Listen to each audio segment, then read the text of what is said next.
Memorial Day weekend is in full swing, and millions of Americans have already hit the roads and the skies for the unofficial start of summer.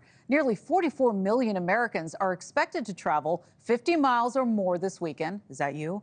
That is according to new forecast data from AAA. Those numbers are up 4% compared to last year. So if you're planning to fly, be sure to pack your patience. You know, we say it every year. Nearly 3 million people reportedly passed through TSA checkpoints on Friday alone. AAA says this weekend airports will be more packed than we've seen in nearly 2 decades. Everybody's dusting off, putting their plans on hold for COVID. Joining me now to talk more is consumer expert and managing editor of News at the Point Sky. That is Clint Henderson, one of our favorite guests around here and an old friend of mine, too.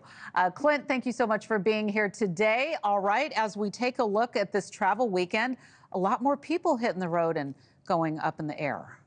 Yeah, it's incredible. I feel like every year around this time we say, oh, well, this year is going to be the record-breaking year, and then the next year we surpass it, and that's again what's happening this weekend. We've seen record numbers traveling through TSA checkpoints, record people hitting the road.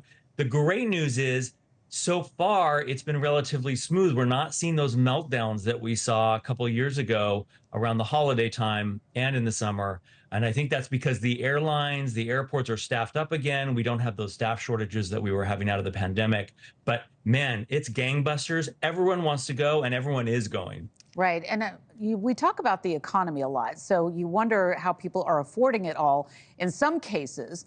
But as people are saving up and getting their vacation on, they're doing things that they might need some tips. I know that you travel a lot. I follow you on social, so you're always on the road or in a plane somewhere. What are some of your top tips for people this weekend? Okay. So the first thing is have the airline app installed on your phone. You want to make sure that you track your plane and you know what's going on with your flight. You can even bid for upgrades on the apps for the airlines, and sometimes you can get really good deals. I just upgraded myself from coach to business class for $250 on American Airlines. So look for those offers.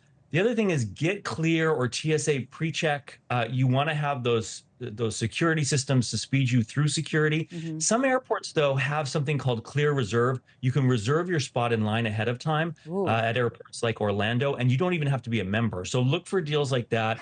You can do a quick Google search of your home airport and see if they have something called Clear Reserve. But anything that can get you through the lines quicker, global entry, things like that, a lot of credit cards you have will actually cover that charge. So it may be free to you and definitely can save you up to an hour, sometimes even longer. So get those things, check your flight, Google your flight number and make sure it's on time and make sure you have a backup plan. So if you know what other airlines are flying, the route that you want to take, sometimes the airlines will put you on a backup flight. Ooh, I like that. I like that plan a lot. And you know what? Everybody always forgets to put those apps on their phones sometimes before they get to the airport. So doing it ahead of time so you're all loaded and ready to go. I like that. AAA is estimating nearly 39 people will be traveling by car this holiday weekend. How big of a factor are gas prices for travelers this year? We're all keeping our eyes when we drive down the road to see what gas is costing. And, there we have it. Average cost of gas,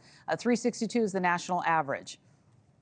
Yeah, it's incredible that this is expected to be the second busiest Memorial Day weekend since AAA has begun tracking.